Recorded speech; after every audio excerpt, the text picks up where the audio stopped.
নমস্কার বন্ধুরা, এইগুলো আমার বোগেনভিলিয়া গাছ। তো কিছুদিন আগে আরও প্রচুর পরিমাণে ফুল ছিল, দুদিন ধরে বৃষ্টি হলো, তার জন্য ফুলগুলো একটু ঝরে গেছে। বৃষ্টির জল পেলে পরেই ফুলগুলো ঝরে যায়। তো ভিডিওটা করা হলো না। তো তোমরা দেখো গাছে কি পরিমাণে ফুল ফুটেছে। তো এই ফুল থাকাকালে তোমরা জলটা ঠিকঠাকভাবে রেখো। আর যেখানে একটু হালকা একটু রোদ্দুর ভাব আসে, আলো আসে, বেশ ছায়া ছায়া থাকে, সেই জায়গাতে তোমাদের গাছগুলো যদি থাকে তো ভরপুর তোমাদের গাছে ফুল থাকবে। আর বেশি রোদ্দুরের জায়গায় রাখলে কি হবে, ফুলগুলো থাকবে কিন্তু ফুলের কালারটা বেশ নষ্ট হয়ে যাবে।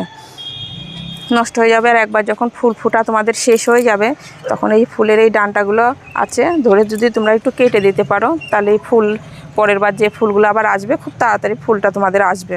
আর এই ডাঁটাগুলো যদি ফুল ফোটার কালে পরে যদি অমনি তোমরা রেখে দাও, তাহলে কি হবে, সেই ডাঁটাগুলো শুকাবে, ফুল আসতে কিন্তু অনেকটা দেরি হয়ে যাবে।